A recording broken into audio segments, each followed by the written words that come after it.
Olá, pessoal. Boa tarde. Olha, é, sejam muito bem-vindos à nossa trilha 10 de segurança e sistemas computacionais. Apresentação de artigos da terceira sessão de apresentação de artigos. E nós vamos ter 4 apresentações de artigos, uma da task de engenharia de software e 3 da task de internet das coisas. Ok? Então, a primeira dupla se apresentar, eles vão apresentar o trabalho intitulado Blockshare, compartilhamento de arquivos via blockchain.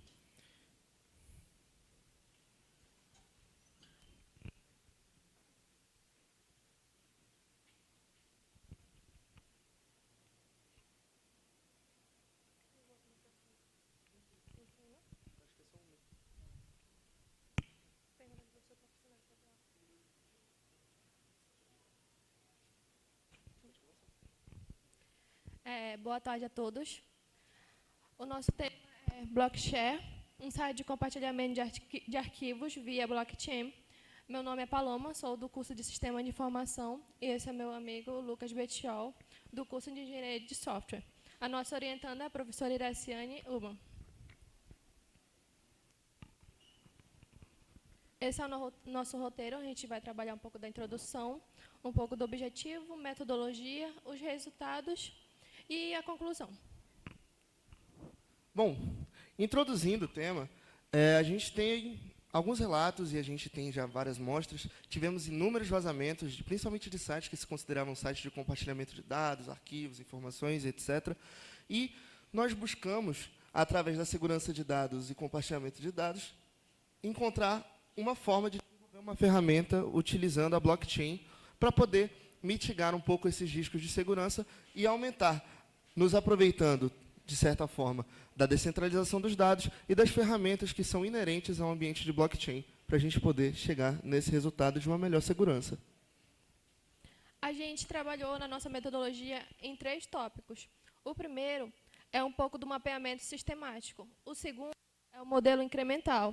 E o terceiro é onde a gente vai trabalhar a análise, teste e um pouco da validação.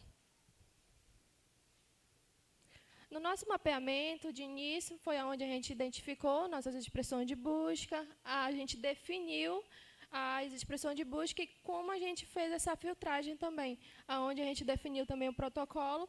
Nessa parte, a gente fez todo aquele mapeamento, toda aquela pesquisa dos artigos onde a gente precisou encontrar, que vão ser de ajuda para a escrita do artigo.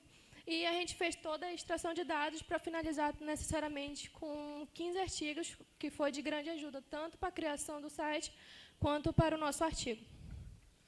Na parte do modelo incremental, foi onde a gente começou a fazer a definição da arquitetura.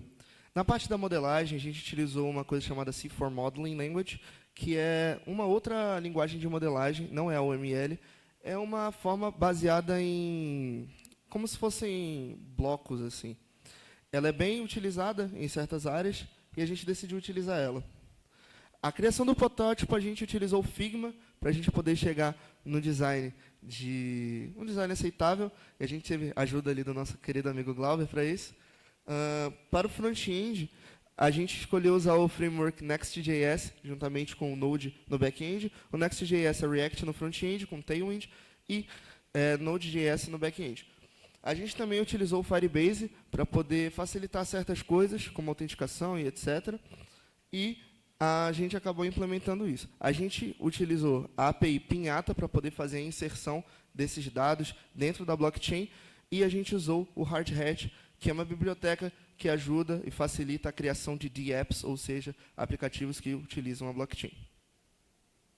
Na parte da análise, teste, validação, a gente criou alguns testes. Esses testes foram desde testes manuais até testes automatizados. A gente usou Jest e uma outra biblioteca do React mesmo.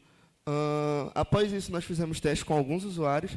Nós demos um projeto para alguns usuários poderem testar durante algum tempo. Recebemos os feedbacks e, com a análise dos resultados, nós fizemos as iterações e o aprimoramento do sistema. Após isso, nós tivemos a entrega do projeto como ele está hoje.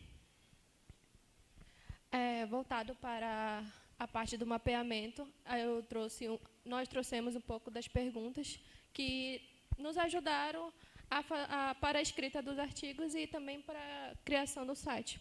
A pergunta é: quais são as ferramentas utilizadas para a aplicação do blockchain em plataforma de compartilhamento de dados?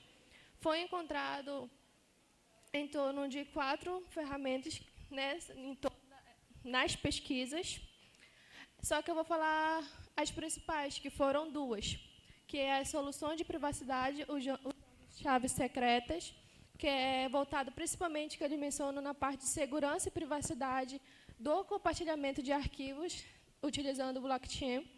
E a Ethereum, que foi uma das ferramentas que a gente utilizou para o site. A segunda são as vulnerabilidades identificadas em pesquisas sobre ferramentas de compartilhamento de arquivos.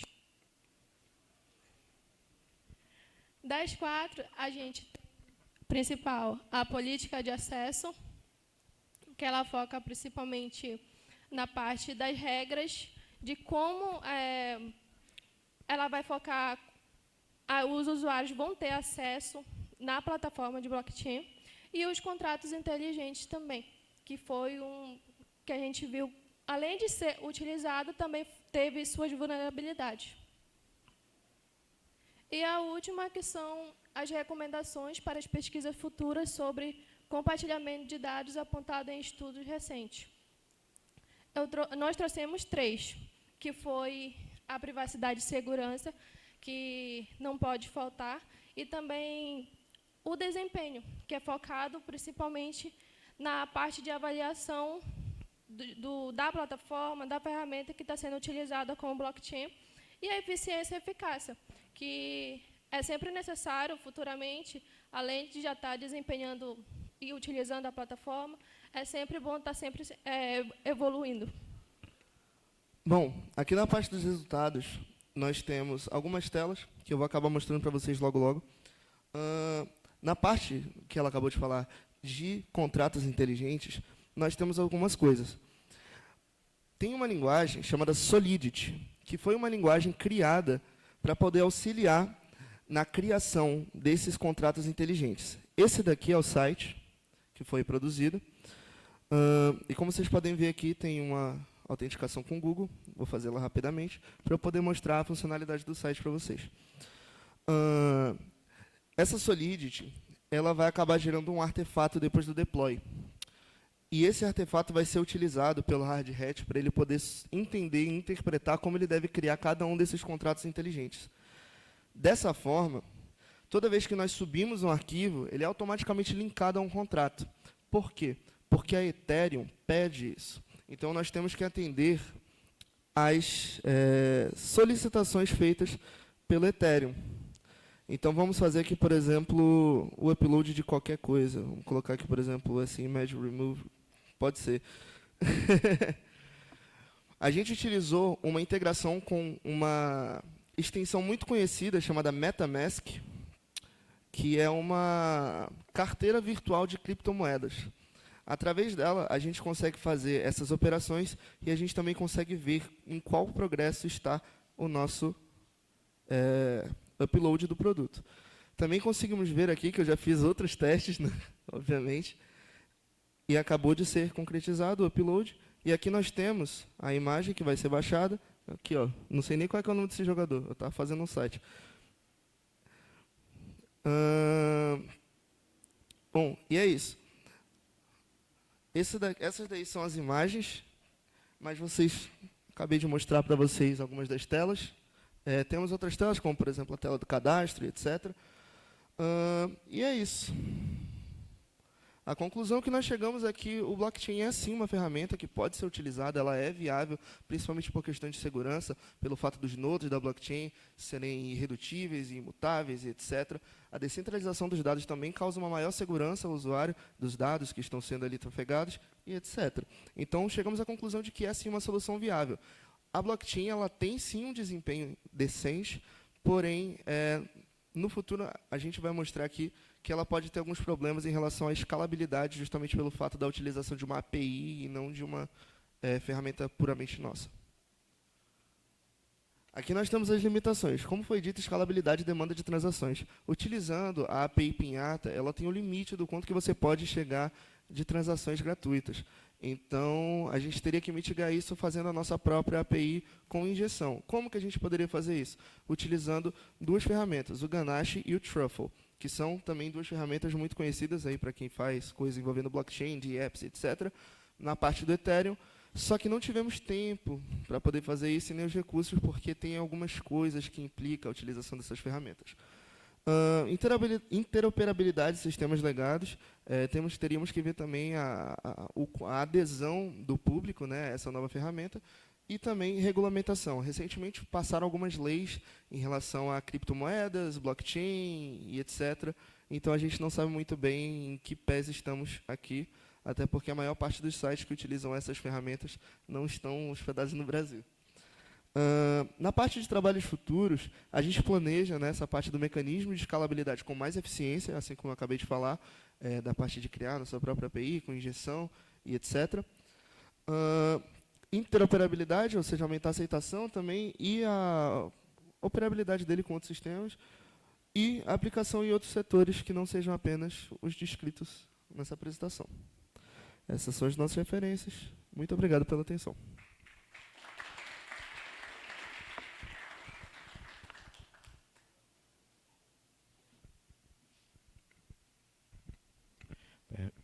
Perguntas? Vamos lá, gente. Perguntas? Professor Edson, só gostaria de fazer uma pergunta.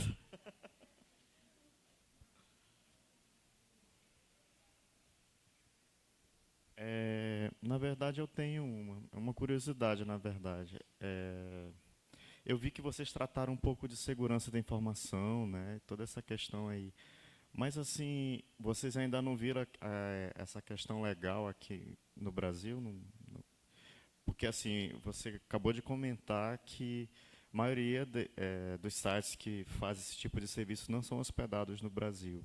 E em relação àquela lei geral de proteção de dados, também tem alguma coisa a ver com o que você falou?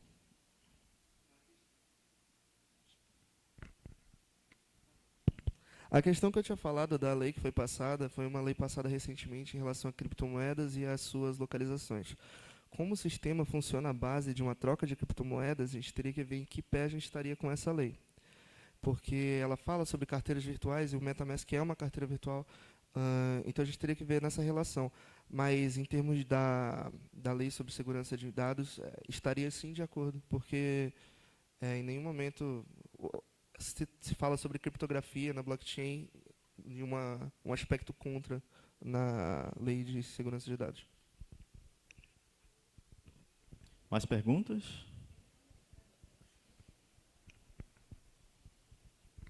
Oi, gente. Parabéns pelo trabalho. Eu cheguei um pouquinho atrasada. Na verdade, eu queria só fazer uma observação, que é uma coisa bastante relevante, né?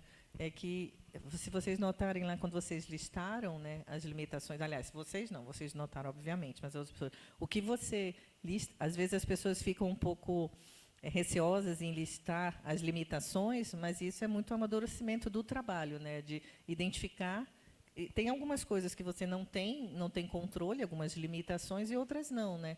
E dentro das limitações, vocês, inclusive, verificaram oportunidades, né, de trabalhos futuros. Então, gente, não fiquem preocupados em listar limitações no trabalho de vocês, que é não só uma identificação de quanto você conhece, né, o seu trabalho, como você pode indicar caminhos futuros. Então, novamente, é só para dar os parabéns, né, e reforçar isso aí, que é uma questão bastante interessante dentro de... Acho que vocês não foram o primeiro trabalho a mostrar isso, mas é reforçar isso aí no trabalho. Muito obrigado. Obrigado. Vocês já me contaram algumas vezes, mas a pesquisa de vocês eu achei muito relevante desde quando vocês trouxeram, e eu queria que vocês explicassem o quanto vocês tiveram que ir além do estudo que a universidade oferece para vocês desenvolverem essa pesquisa, né? Que outras plataformas vocês tiveram que consultar para estudar, para poder desenvolver isso? Em questão de plataformas, as buscas que a gente fez de início, que foi para o mapeamento, a gente trabalhou principalmente com o I3E, com os corpos, e foi bastante complicado a gente ir atrás desse tema de blockchain, porque quando a gente vai atrás de blockchain, a gente encontra muitas ferramentas utilizando isso, mas para a área de economia, de medicina, mas nada voltado para o que a gente precisava. Então, quando a gente colocava nossas expressões de busca, o máximo que a gente conseguia, no máximo mesmo, era 1000, e depois foi só diminuindo. Então, foi bem desafiador, principalmente que a gente só encontrou fora, né, tudo em inglês, ainda tivemos que ir atrás para traduzir. Então, foi um ótimo desafio que, além de tudo, eu também pude aprender, que eu não sabia como funcionava o blockchain, então foi um grande desafio. Da minha parte, eu tive que aprender, a gente teve, né, na verdade, que aprender duas coisas principalmente, que foi o framework que a gente usou, que foi o Next.js, foi a primeira vez que a gente utilizou ele, e a parte do Ether.js, que é a biblioteca de JavaScript que permite que tudo isso aconteça. Ela é bem complexa, ela tem vários probleminhas, e principalmente na relação da conexão com uma carteira digital e etc. A gente teve que estudar bastante por fora, na verdade, porque eu acredito que não teve nenhuma disciplina que falou sobre o blockchain em nenhum momento. Então, meio que nesse sentido, tudo que a gente procurou foi por fora.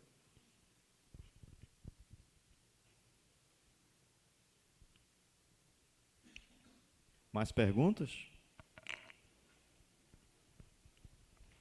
Ou curiosidades? Opa. Surgiu mais um. Opa, boa tarde. Boa tarde. Qual foi a dificuldade de vocês nessa transição de arquivos e na parte de encriptação, no caso? A gente sabe que o upload de arquivos é uma parte do processo e até aonde ocorre essa encriptação do arquivo ser passado. Outra coisa é a máxima, como pode dizer, a gente tem uma certa quantidade que pode ser submetida a uma API. Vocês chegaram a fazer um teste de estresse sobre e como ela pôde lidar com esse cenário? A gente chegou a fazer um teste de estresse, sim. A gente acabou também depois chegando a fazer outras tentativas para poder mitigar um pouco o estresse. A gente acabou usando o throttle depois para poder diminuir a quantidade de ações por segundo que a API estava recebendo e etc. A encriptogração ela acontece quando sobe para a API do Pinhata, e o Pinhata ele faz toda essa questão de criptografar para a gente. A gente faz o upload e a gente passa para o endpoint do Pinhata. Bom, deixa eu fazer uma pergunta. Eu queria saber de vocês, assim, eu sei que vocês estudaram bastante o assunto, né, do blockchain e tudo mais.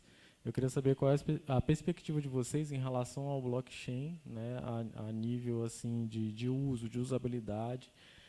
Como é que ele está no mercado? Se já tem alguma empresa trabalhando com isso, se já ou já está trabalhos evoluindo a respeito disso? Quer falar um pouquinho? Focado na parte que o senhor falou em questão de empresas. Tem, sim, atualmente empresas trabalhando com isso, só que de forma diferente de um pouco do que a gente explicou. E, ao longo das pesquisas, a gente viu bastante coisa. O blockchain dá para ser utilizado de diversas formas, então foi um grande aprendizado. E o BTO também tem algumas coisas que dá para complementar. A blockchain ela se popularizou, de certa forma, na criação de aplicativos ao ponto de receber uma nomenclatura. Hoje em dia, o aplicativo que usa blockchain, os desenvolvedores, de certa forma, alguns deles chamam de DApp. Existem várias empresas que gostam de colocar Web3 e utilizam blockchain para poder fazer diversas coisas, as mais diversas coisas. Também, basicamente, qualquer empresa que trabalhe com criptomoedas hoje em dia usa blockchain. Existem NFT também, todo mundo que já comprou alguma NFT e ela desvalorizou com o tempo mexeu com blockchain. Mas sim, existem várias empresas, é um mercado que já cresceu, já foi mais crescente, mas ele ainda cresce muito. Obrigado. Ok, obrigado. Parabéns pelo trabalho. E temos mais perguntas? Não, né? Ok, mas parabéns.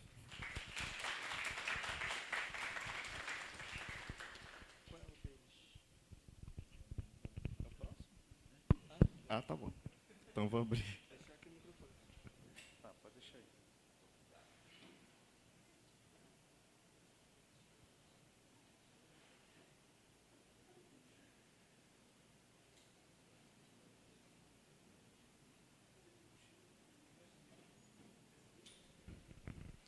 Ok, vamos lá.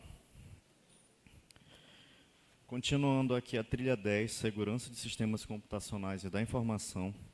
Temos aqui os trabalhos da trilha 5, Meio Ambiente e Sustentabilidade.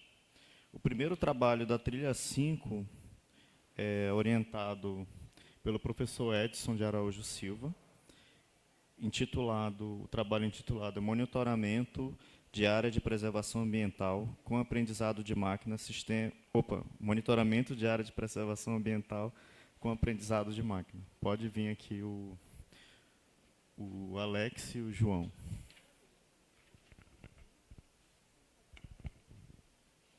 Boa tarde. Boa tarde. Boa tarde.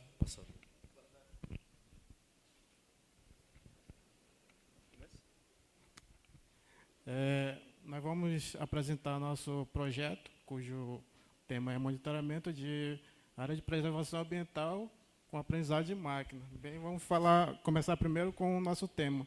Quando se fala em preservação ambiental, vem vários ambientes na nossa cabeça, como preservação dos rios, lagos, terras, essas coisas.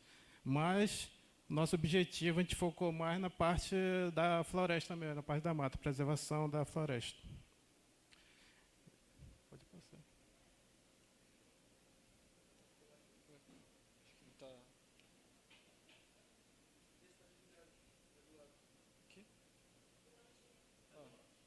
Tá ligado. Agora foi. Esse aqui é o nosso roteiro que vamos apresentar.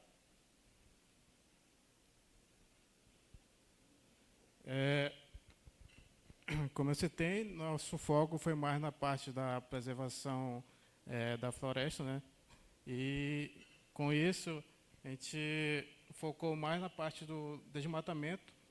Aí, segundo o Amazon, no ano de 2022, ele teve um aumento de mais de 100% de área desmatada. E o estado que mais desmatou foi o estado do Pará. E, se eu não me engano, o Amazonas está em terceiro lugar. E 2023 ele teve uma queda, mas mesmo assim ainda é preocupante, porque são vários quilômetros de área desmatada, são mais de 10 quilômetros quadrados, mais ou menos. E uma solução que a gente teve, né, por que não usar a tecnologia a favor disso, para ajudar nesse monitoramento? Então, a gente usou o Machine Learning, que é uma sub-área da IA, né, de inteligência artificial, e a IoT. No caso, na parte de IoT, nós utilizamos uma placa chamada Raspberry, que vai servir como a nossa central de processamento. Pode falar aí. Beleza, eu vou falar um pouquinho sobre o nosso objetivo geral com esse trabalho aqui. Basicamente, aqui, nosso objetivo é desenvolver uma solução que ela possa coletar, processar e analisar os dados do que está acontecendo na região ambiental, lá da floresta, em tempo real, para poder detectar qualquer tipo de mudança significativa dentro desse ecossistema. E aí, como vocês podem ver aqui, olha, aqui tá, por exemplo, aqui tem a área de desmatamento legal, aqui chega as pessoas aqui tentando cortar as árvores, e aí uma dessas árvores aqui, por exemplo, está o nosso sensor. Esse sensor, ele vai capturar o som, e aí, através disso, ele vai usar o machine learning para poder detectar se esse som é de motosserra ou não. E aí, com isso, ele vai enviar essa notificação direto para a parte do aplicativo através do banco de dados do Firebase que a gente usou. Pode passar. Aqui um pouco da nossa metodologia aqui. Aqui a revisão bibliográfica, a gente fez as buscas pelo Google Acadêmico, com o objetivo de identificar artigos que tratam sobre aprendizado de máquina IoT para classificações. Eu tenho também essa parte aqui da classificação de sons aqui, eu vi bastante lá no YouTube, só que foi em outras áreas, não foi especificamente, a gente viu essa tecnologia sendo usada para classificar sons de pássaro e até mesmo sons de crime na cidade. Através desses dois, assim, a gente conseguiu pegar assim, e desenvolveu para classificar o som do desmatamento. E aqui, olha, a construção do hardware, aqui ficou aqui com o Alex Balheiro, aqui a gente está usando um modelo de desenvolvimento incremental, onde a gente teve o planejamento, a definição dos requisitos, a modelagem, a construção e implantação do hardware, que tudo isso ele fez. Pode passar.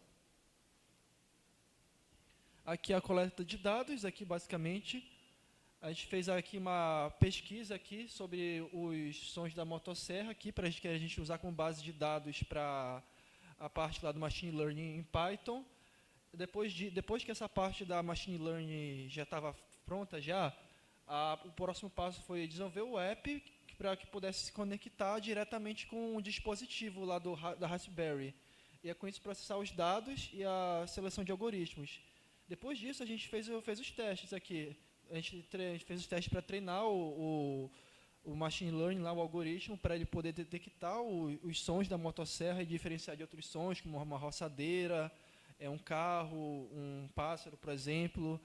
E aí também a gente fez esse monitoramento usando o próprio som da motosserra na hora, lá com o Raspberry. Lá. Pode passar. Aqui um pouco dos resultados que a gente teve. Aqui, como pode ver, aqui a floresta, como eu tinha explicado antes ali.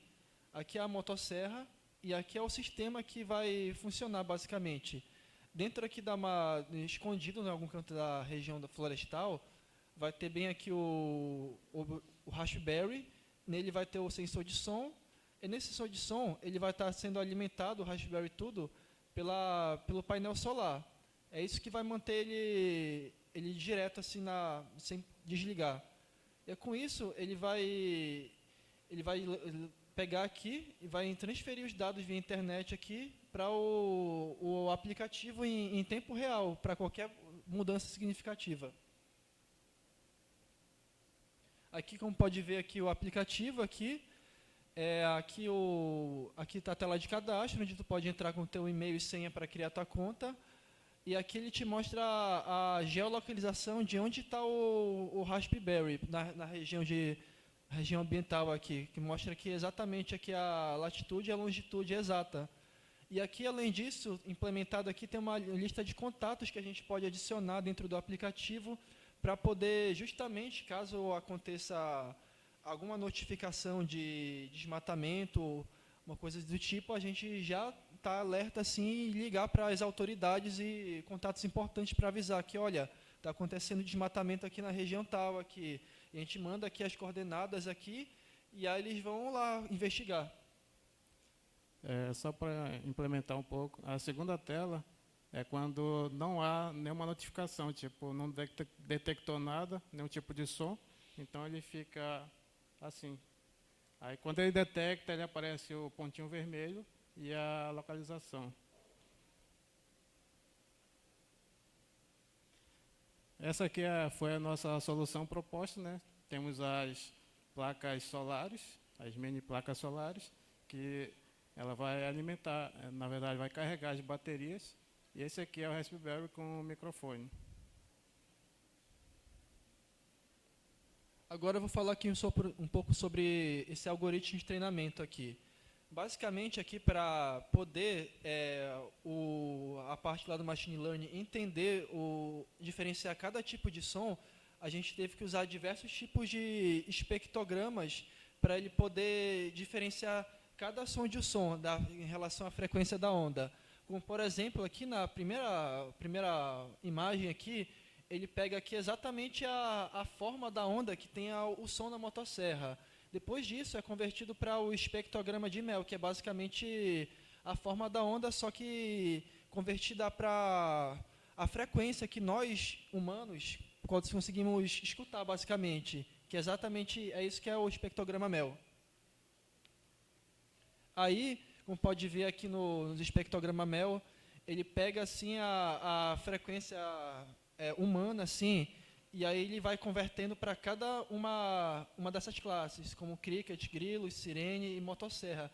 Como pode ver, cada um tem um valor diferente e um formato diferente, que é basicamente... Só aí, olha, que podem ver, olha. Pode passar. Só para implementar também, a gente utiliza esse espectrograma de Mel porque a gente utilizou o modelo CNN. Então, através do modelo CNN, ele verifica os padrões. Como vocês podem observar, cada tipo de som, tipo o grilo, a sirene, o motosserra, ele aparece esse espectrograma diferente. Então, ele vai, através dessa coloração, identificar e fazer o treinamento através desse espectrograma. Esse aqui é o modelo de rede neural que a gente utilizou. Esse aqui é a parte do treinamento, e que foi treinado em 20 épocas.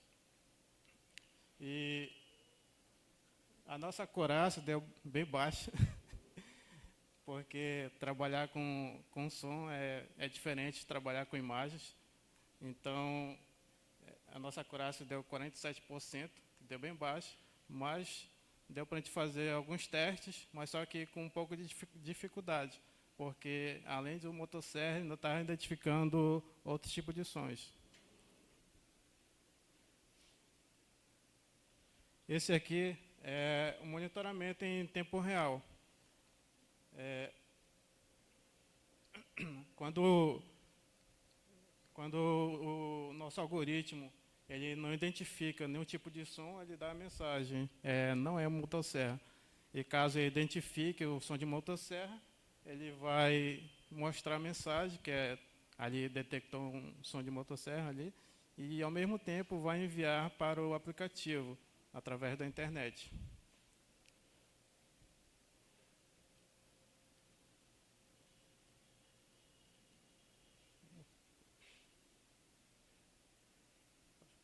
Aqui um pouco a conclusão, basicamente, agora. Bem, a gente conclui que o projeto ele propõe uma abordagem inovadora para esse problema do desmatamento. E através desse processo aí, ele propôs aqui uma abordagem usando redes neurais para a detecção precoce das atividades ilegais do desmatamento.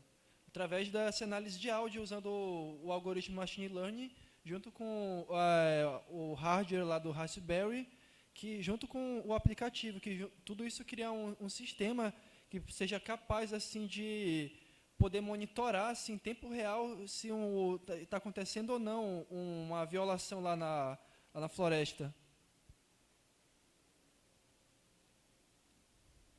Aqui são as nossas limitações. Temos disponibilidade de dados, foi bem limitada realmente. Como o João citou, a gente procurou em vídeos no YouTube, então a gente quase não achou. A gente acha assim, falando sobre o que é, mas não ensina a fazer. Então a gente teve que correr atrás. E também a gente estava procurando um dataset que contém sons, mas, como ele citou, a gente achava mais sons tipo ambiente, tipo sons de cidade, como sirene, criança chorando, outras coisas. Ou a gente também achava mais sons de natureza mesmo, assim como pássaros, animais, assim, vento, mas dificilmente a gente conseguia achar os sons corretos. Além disso, a gente, como ele tinha falado anteriormente, isso a gente encontrou muita pouca informação de como criar esse tipo de machine learning, entendeu? Eu tive que adaptar esse machine learning assim, através de outros, assim, para eu poder pensar e criar nesse aí. E também temos a precisão do modelo, como vocês observaram, nossa acurácia deu 47%, então sempre tem que estar ajustando ou então acrescentando mais áudios ao nosso dataset. E isso leva bastante tempo, porque a gente tem que catalogar, tem que rotular todos os áudios, e isso leva bastante tempo. E também na parte de limitação de dados, a gente está à procura de sons de roçadeira, que tem um som parecido com o de motosserra. Então, se a gente colocar o nosso sistema para rodar perto de uma roçadeira, ele vai identificar que é um som de motosserra. Então, esses áudios a gente não conseguiu achar. E também alguns ruídos de fundo, que atrapalham bastante. E trabalhos futuros, temos a ampliação da nossa base de dados, a implementação de aprendizado contínuo, a integração com outras fontes de dados e o aprimoramento da interface do nosso aplicativo, acrescentar mais algumas funcionalidades e outras coisas a mais. Essas aqui são as nossas referências.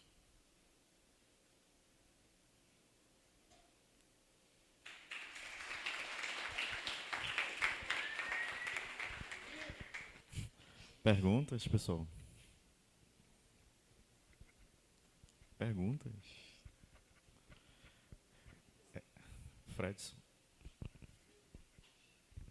É muito interessante o projeto de vocês, né? Assim, uma pergunta, tipo, vocês têm uma faixa de medição em distância, assim, de quanto consegue captar o som? Ou não? Cara, a gente não tem como medir, tipo, a gente não tem um sensor como fazer essa medição, né? Mas, tipo, porque na floresta, tipo, ela é como se fosse um amplificador natural. Tipo, tu grita aqui, teu áudio vai sair bem distante. Então, a gente não fez esse teste para saber a que distância ele pode detectar aquele som. Entendido, obrigado. Assim, no experimento de vocês não pensaram em considerar, identificar os sons de alguns animais, tipo, principalmente aqueles perigosos, assim, por exemplo, o som de onça, né? Assim, que se for identificado uma onça, ia passar longe dali, né? Porque, assim, morro de medo. Então, eu acho eu acho que seria um caso interessante a se pensar. Tipo, então não vou estudar aquela área, vou para outro lugar. Professor, só se a gente treinasse de novo o negócio, né? A gente tinha que treinar de novo assim para ele detectar onça. Ia ficar onça e motosserra aí. Pois é, né? E assim, só para entender mesmo, para identificar esses sons é levado em consideração a frequência, amplitude, tudo isso, né? Sim. Que eu vi no histograma de vocês, né? Mas assim, para vocês identificarem mais sons além do objetivo de vocês, até para vocês saberem o que é o que, né? A aplicação ia ficar muito pesada, ia ficar muito ruim. Eu acredito que ficaria bastante robusto, assim, bastante pesado, assim, ficaria um código bastante complexo, porque já foi bastante complexo para fazer ele conseguir entender o que é o som da motosserra. E aí ele se estenderia mais para achar som daqueles caminhões lá que levam as madeiras, assim, e ficaria bem pesado assim o programa. Então acaba sendo o que o Alex falou, né? Tipo, tem toda uma complexidade relacionada à identificação dos sons semelhantes ao da motosserra e da roçadeira, não é isso que tu falou? Na parte que o senhor falou sobre a onça, tem alguns estudos que tipo, já fazem com sons de animais. Tipo, na nossa pesquisa, a gente viu um trabalho, acho que é de um professor aqui da UFAM de Manaus, não sei nem se ele ainda atua lá, que ele faz detectação de sapos. O Juan. Esse é o Juan, né? Isso. Legal. Aí, então, já tem esse trabalho. Ou seja, é adaptar para professor Juan, né, no doutorado dele, ele desenvolveu esse trabalho para detecção de biosinais. Aí começou com esse dos sapos, ele ia para o meio do mato capturar sons. Ainda bem que não era eu. E depois ele tem um trabalho de motosserra também. Então, aproveitando que o Rainer já colocou, vocês têm os sons de motosserra e tem outros sons, mas a classificação de vocês é motosserra e não é motosserra, né? Isso. Então, vocês colocaram a acurácia, vocês tentaram outras métricas para saber onde é que vocês estão errando mais em falso positivo? Diz que é motosserra e não é motosserra, ou diz que não é motosserra e é motosserra? Vocês chegaram a pesquisar um pouquinho outras métricas de aprendizagem de máquina, porque eu acho que vale a pena para você conhecer um pouquinho mais o resultado de vocês, tipo precisão, revocação e F1, que são métricas usadas em aprendizagem de máquina. Não. Não, mas aí, novamente, vocês estão começando na aprendizagem de máquina, fica como sugestão, professor, porque aí vocês conseguem até conhecer um pouquinho mais o que está acontecendo, né? Que eu acho que uma grande... qualquer classe a mais, Rainer, fica muito mais complexo. Dizer que é ou não é o mais simples, mas com a base limitada acaba ficando mais complicado. Então, fica como sugestão para vocês procurar esse trabalho do Juan. Eu estava olhando aqui, vocês estavam falando, estava procurando um trabalho de 2016, que é um framework para motosserra.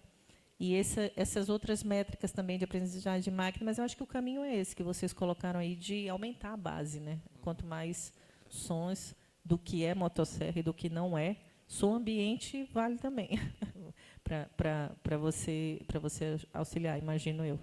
Tá? Mas parabéns pelo trabalho. Obrigado. Mais perguntas, gente? Ok, gente, meus parabéns pelos trabalhos. A onça foi só para tirar a onda mesmo. Ok, obrigado. Eu não tenho medo de onça, não. Eu tô tipo... Tá.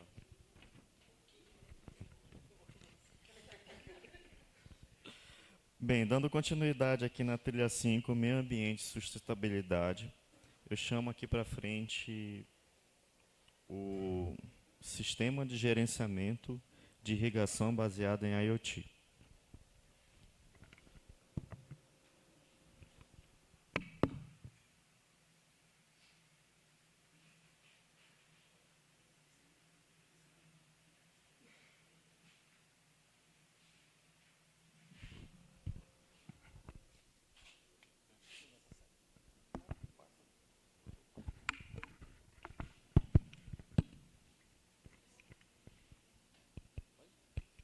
Boa tarde.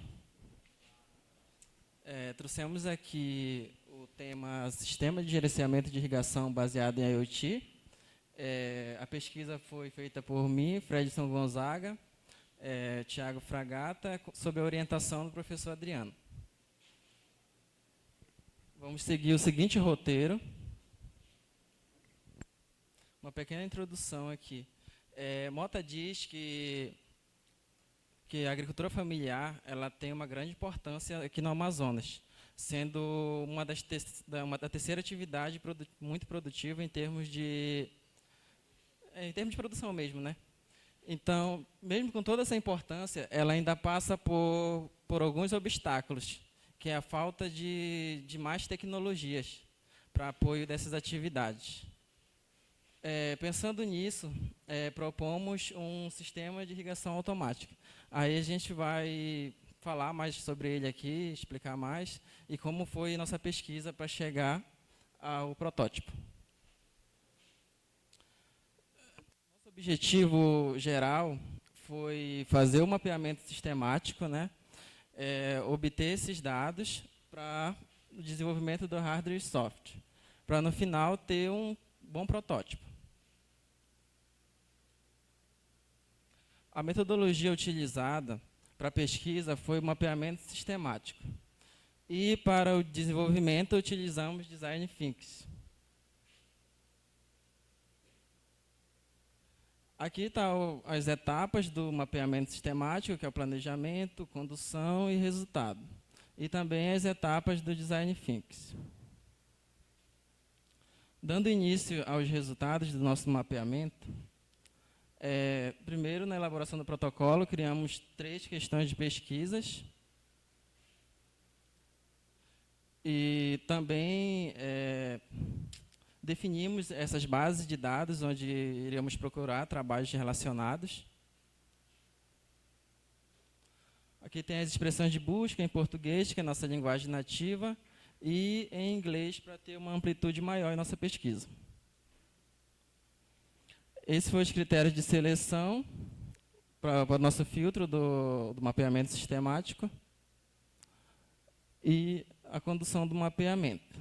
Inicialmente, após a aplicação do primeiro filtro, obtivemos um total de 911 artigos. Após a aplicação do critério de seleção 2, do filtro 2, sobraram apenas 59. E, ao final, foram apenas 25, acho que aconteceu algum erro aqui, mas, enfim, são 25 trabalhos. Esse é um gráfico, né, mostrando a quantidade de artigos e os anos de publicação. Para a nossa pesquisa, utilizamos os últimos 5 anos, que foi de 2019 a 2023. O resultado do nosso mapeamento ficou muito extenso devido à quantidade de trabalho. Então, trouxemos aqui um QR Code, quem tiver interesse em se aprofundar mais no nosso trabalho, conhecer melhor, tem um QR Code aqui disponível. Tá disponível numa pasta no Drive, tá, gente? Vou deixar um tempinho aqui para quem tiver interesse.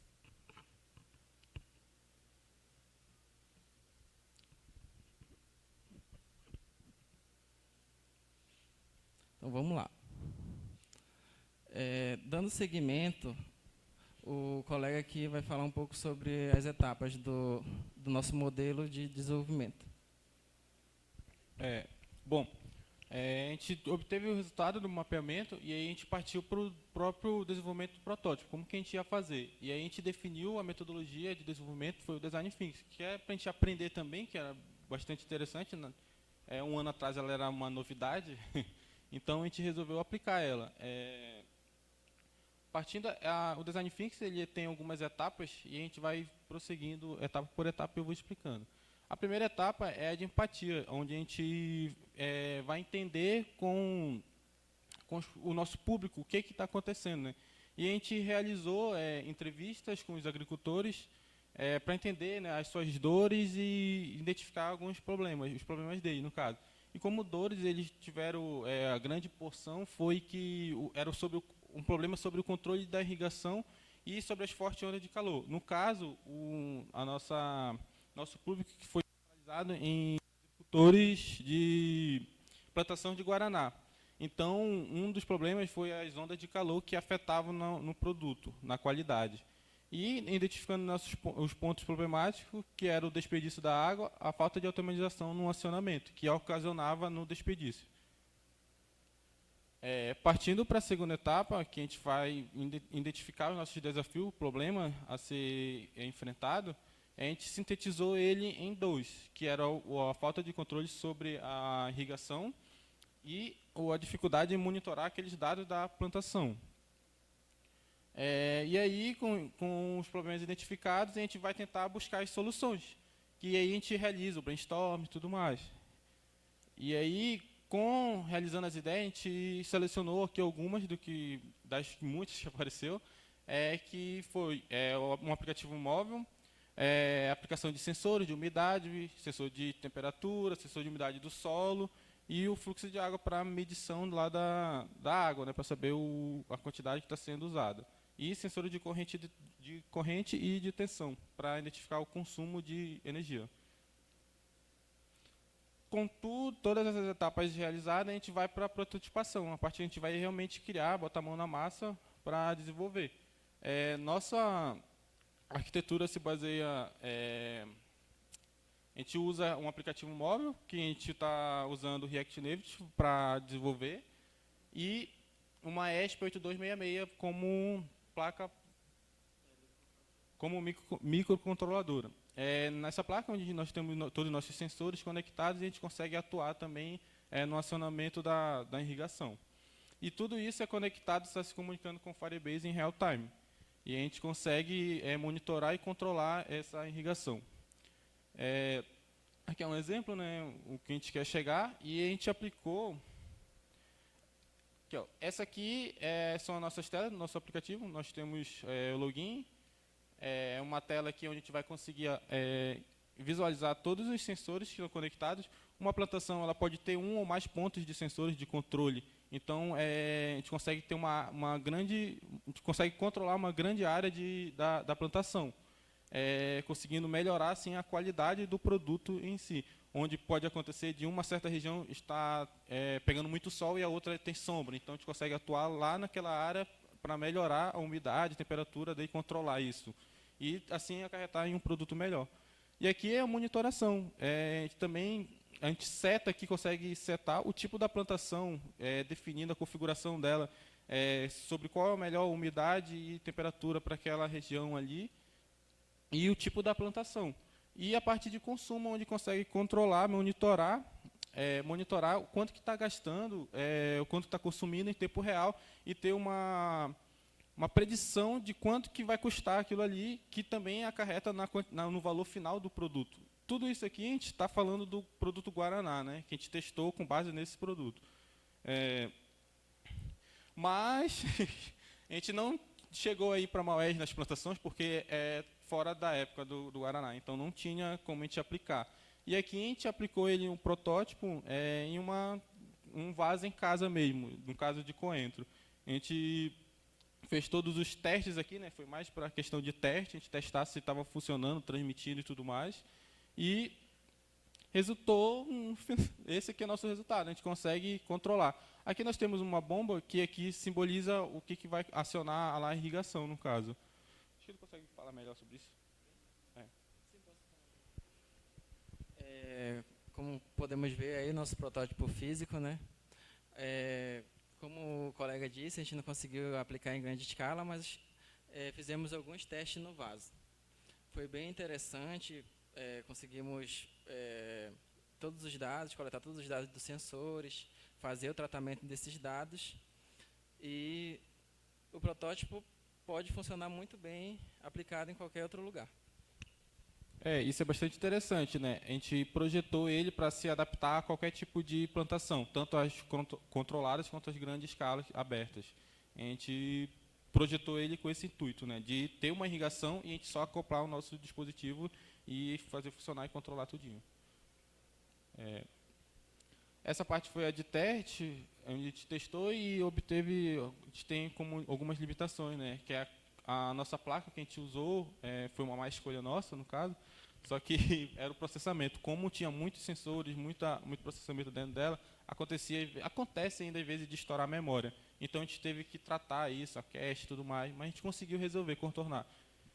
O outro problema, outra limitação que a gente encontrou é a internet. Essa foi a maior, a internet, porque é necessário estar conectado com a internet o tempo todo. Então, digamos que a plantação teria que ter uma Starlink para ela, ali para estar funcionando. E como trabalho futuro, nós buscamos aplicar essa plantação em uma plantação de grande escala. Colocar mesmo, implantar o sistema de verdade. É isso. Essas aqui são as nossas referências que a gente usou. E muito obrigado pela atenção.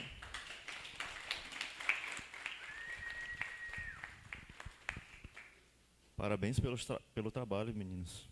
Perguntas? Então, vocês comentaram que... desculpa. Depois eu pergunto, então. Deixa ela dar prioridade aqui. Primeiras damas. Obrigada. Boa tarde. Parabéns pelo projeto. Voltando lá, dá para voltar na limitação lá, por favor? Nas limitações.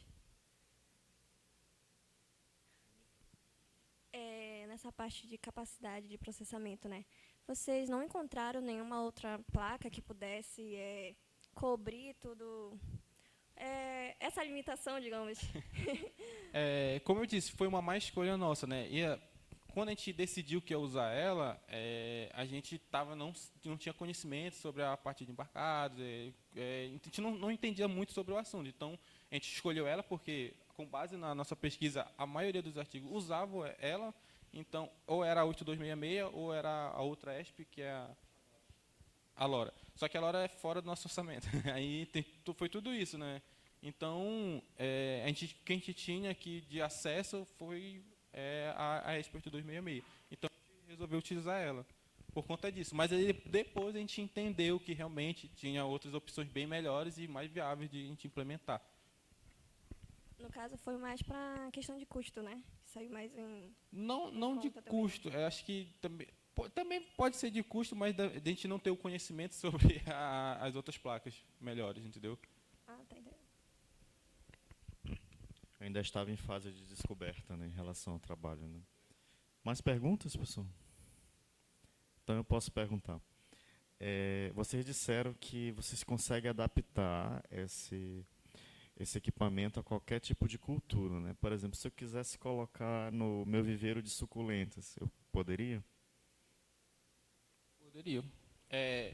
Mas poderia sim. Mas aí o seu viveiro de suculenta teria que ter já um sistema de irrigação. A gente só meio que vai implantar para automatizar ele. O senhor tem um sistema de irrigação, por exemplo, de gotejamento, eu acho que seria o ideal para esse tipo de cultivo. Então, a gente só ia aplicar, conectar o nosso produto, nosso sistema no seu sistema de irrigação. A gente não vai fornecer um sistema de irrigação.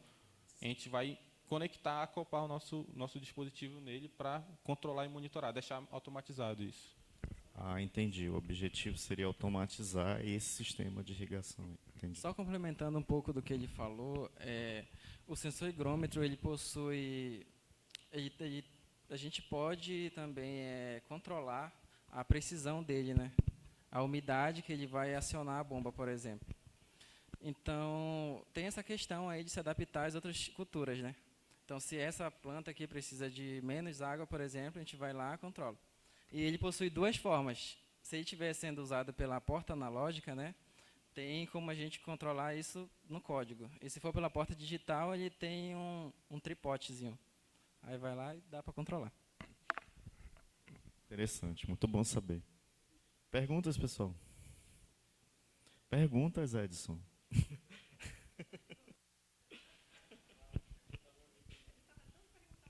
Pois é.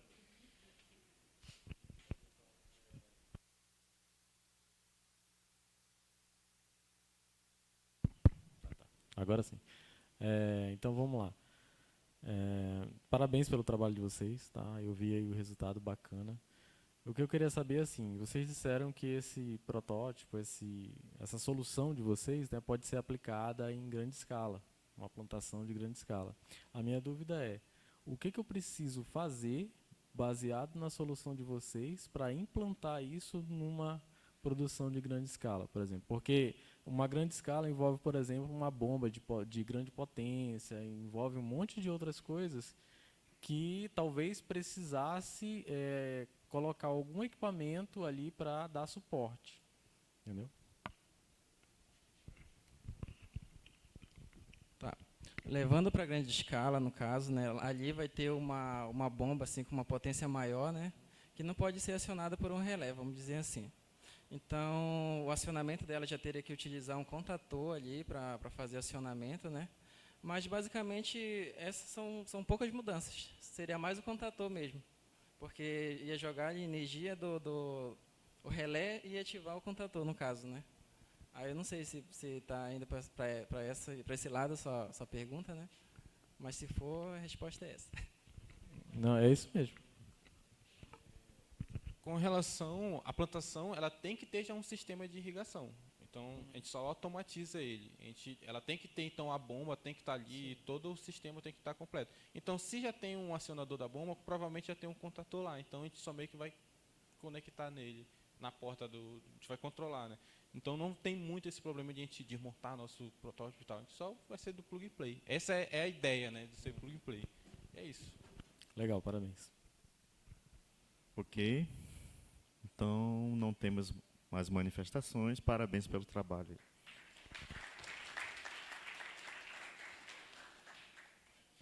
Então, vamos para a última apresentação da trilha 5, Meio Ambiente e Sustentabilidade.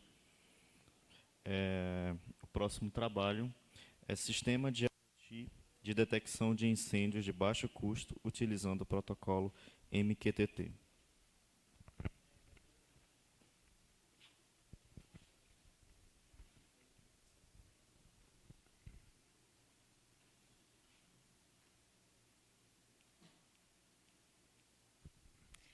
Boa tarde a todos.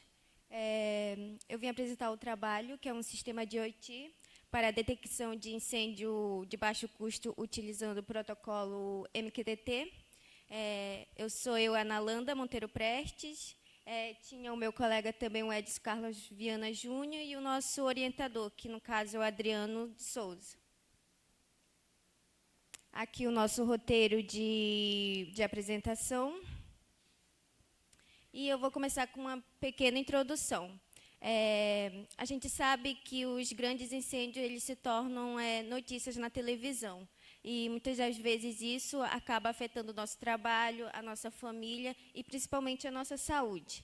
E, pensando nisso, a gente buscou adotar tecnologias avançadas, onde oferece oportunidades para melhorar a eficiência e a precisão da detecção de incêndio, principalmente em residências. E, pensando nisso, a gente trouxe aqui adotando, no caso, a internet das coisas, que hoje em dia as coisas, para serem monitoradas, precisam delas fisicamente e fazer isso ser possível. E o protocolo MQTT, que é um protocolo leve, de baixo custo e que desenvolve mensagens onde as pessoas que estão inscritas possam enviar. E o ESP32, que é um microcontrolador, que, no caso, ele tem integrado o Wi-Fi e o Bluetooth e o senso de gás, que ele tem um limite como eu posso falar,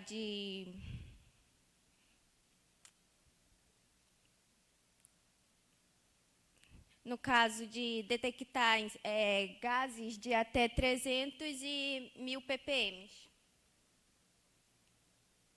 E aqui é o nosso objetivo, que é desenvolver um sistema de detecção e prevenção de incêndios baseado em IoT e usando o protocolo MQTT, visando a proteção de residências e a segurança de seus ocupantes, utilizando a internet das coisas, monitorando o ambiente e, assim, dando a segurança necessária. E a nossa metodologia foi a revisão bibliográfica, que, no caso, a gente tirou artigos científicos, livros e documentos relevantes. A gente teve também que analisar e sintetizar as informações obtidas para embasar o desenvolvimento do projeto e a construção do software, que foi os requisitos iniciais de funcionalidades.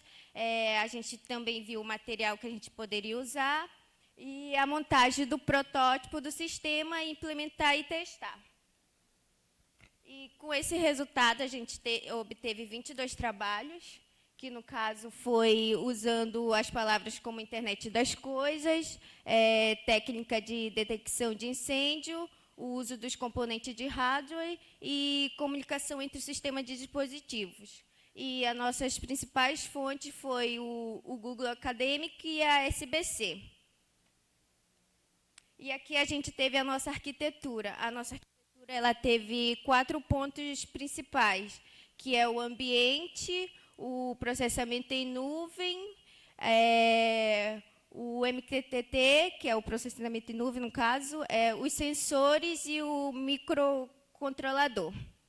E o nosso circuito, que ele fez com que que os sensores, no caso, agissem em conjunto e o ESP32 fizesse ligação com o gás, com o sensor. E aqui, no caso, é o Arduino, que a gente trouxe, que a gente usou, no caso, e ele faz uma conexão usando o user, a senha E, no caso, ele faz a conexão usando esses 3 termos, que está na imagem aqui, da senha, do user e do server. E a gente usou, utilizando a o Flutter, para desenvolver o aplicativo de mobile. E o Flutter a gente achou interessante porque ele foi mais prático na nossa pesquisa e também porque ele teve a gente buscou entender mais pelos métodos e protocolo do MQTT. Então, ele foi bem interessante. E aqui é a nossa aplicação, que, no caso, quando o aplicativo detecta que que atingiu um limite acima de 1000 ppm, ele detecta e chega a notificaçãozinha no celular que aquele ambiente está com risco de incêndio. E aqui é a nossa conclusão, que a gente fez a construção, a gente validou o protótipo dos circuitos e a gente viu que realmente precisa de um sistema que possa detectar indícios de incêndios. E as nossas limitações foram desafios na comunicação MQTT no aplicativo Flutter, como latência e estabilidade de conexão. A gente teve muito problema com isso. E trabalhos futuros seria melhorias na aplicação. E aqui as nossas referências. E é isso.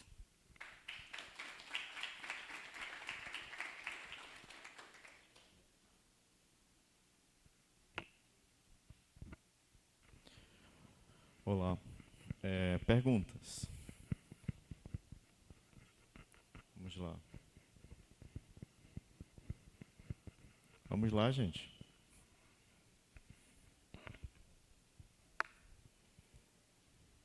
Passar aqui para o Edson. Bom, Nalanda, parabéns pelo trabalho. Tá.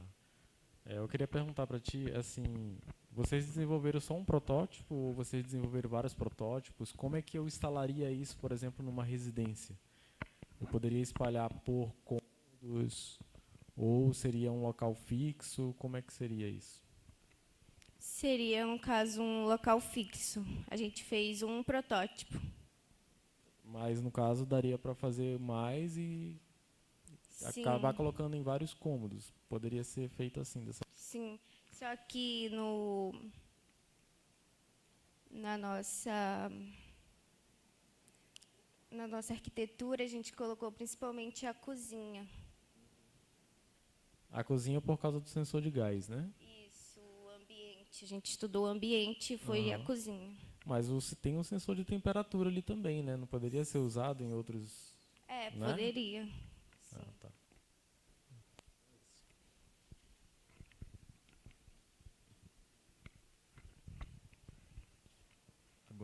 Agora eu fiquei numa dúvida, assim. Tipo, esse sensor de temperatura, ele poderia detectar... Não sei se vocês fizeram esse teste, né? Ele poderia detectar quando tem aquela sobrecarga de energia que esquenta aqueles cabos de energia a ponto de gerar faíscas e dar aquele risco de incêndio na residência? Vocês chegaram a... Não. Com esse a gente não fez o teste. Não chegaram a fazer esse foi teste? somente com gás de cozinha. Somente com gás de cozinha. Sim. E não chegaram a testar o sensor de temperatura, então, né? Não. Não, né? Tá bom. Mais perguntas? Fred. Na verdade, primeiramente, parabéns pelo seu trabalho, né? Não é nem questão de pergunta, assim, é mais uma contribuição. Bem interessante mesmo o trabalho, eu gostei bastante. Futuramente, se fosse levar para frente, né, poderia ali implantar, colocar também no sistema de combate ao incêndio, por exemplo. Aí foi detectado aqui que está tendo vazamento de gás, o início de fogo, algo do tipo. Aí o usuário vai lá e aciona aciona o sistema de defesa de fogo. Seria bem interessante. Parabéns, tá? Parabéns pelo trabalho, Nalanda.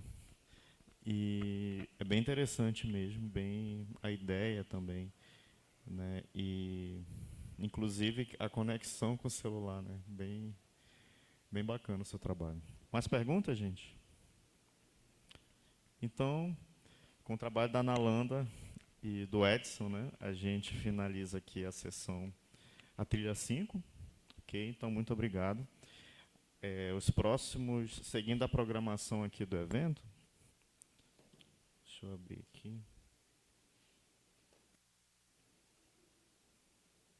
Pesquisadores.